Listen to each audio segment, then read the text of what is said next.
There are traits that millionaires and successful people all have. And there's a CNBC article that I read that actually breaks down these traits. There are 4 different categories, and I'm gonna walk you through them. And I'm also gonna tell you why I think that you already fall into one of these traits. Now look, money is emotional. Money's tough, right? But what you're already doing right now, so whether that's on a plan or a budget and you're working hard to achieve some level of financial proficiency or even independence, or maybe you're just starting out and watching this video, I am going to tell you why you are already doing a good job. So before I launch into the 4 different traits of really successful people, let me tell you a little bit about this study. I will link to it in the show notes. It was a 5-year study done by CNBC contributor Tom Corley, who surveyed 225 millionaires to see what correlations there were between all of them. So let's go through all the traits together, and then I'm going to give you my take.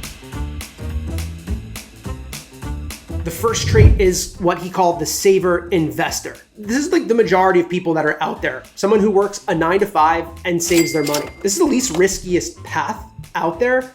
You have a job, you get a good salary, but what it really requires of you is to watch how you're spending, likely be on a budget, spend less than you make, and consistently put money away. I think this is probably the easiest category for anybody to eventually rise to become a millionaire, but it just takes time. Unlike some of the other categories, which can be a lot faster, this one definitely takes the longest amount of time. The second one is called the company climber. Now this takes a little bit longer. I think you have to be someone who wants to be in like a corporate atmosphere, who likes this bureaucratic political game to play to ultimately rise. But when you do get to the top of that corporate ladder, you'll see a pretty high salary, usually as an executive of a large corporation. The third category is what he calls a virtuoso. This is someone that is one of the best within their chosen field. So take a doctor or a lawyer, someone who might be among many in a profession, but stands out and is highly, highly paid as a result. And look, this doesn't happen overnight, right? I actually, for the first 6 years of my career, practiced as a lawyer. So I saw lawyers all around me making tons and tons of money. And it absolutely requires insane amount of hard work. And the last category he calls dreamers. These are people who start businesses, who try to become actors or musicians. Very, very risky, but when you ultimately are successful as a dreamer, you tend to make more than anyone in any of the other categories. Because with big risk comes big reward, right? 7 of the 10 richest billionaires in the world are all dreamers. Like Mark Zuckerberg, Michael Bloomberg, Jeff Bezos, they all had ideas, they took massive risks,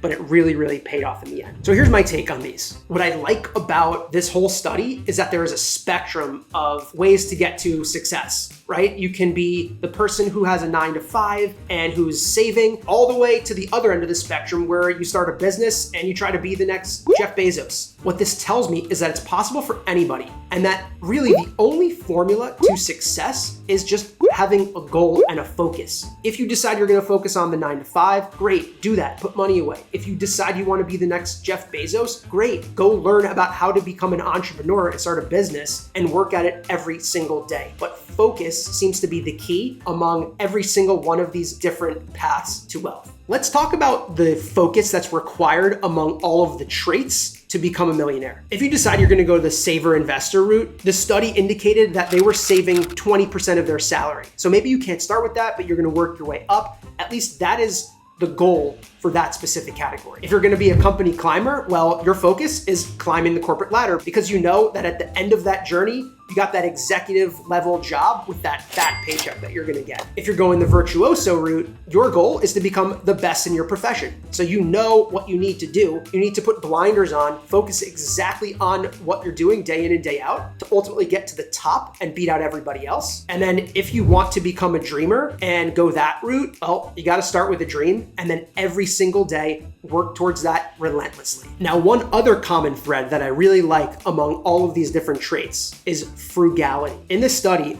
all of them said that being frugal was a key part to them growing their wealth. Now, I don't think they were sitting there clipping coupons, but one way that I like to be frugal is just simply by looking for the best possible prices. And how do I do that? 3 different ways. 1, I ask for discounts. 2, I don't buy things impulsively. And 3, when I'm going to purchase something, I simply look for more than one option. I'll leave you with this. 88% of the millionaires that were surveyed in this study said that saving money was integral to them growing their wealth. So as you're thinking about all of this, regardless of what you're doing, whether it's right now and you have a 9 to 5 and you can put a little bit of money away, or maybe you are a dreamer out there and you're working on building your own business, at some point, saving has to become a priority for you to grow your wealth. So I hope that learning these traits were helpful, because I have to imagine that you fall into one of these. And I want you to think about that. What trait best embodies where you are today? If you know that, great. And now you can think about the goals and the strategies and all the different things you need to do to take that even further.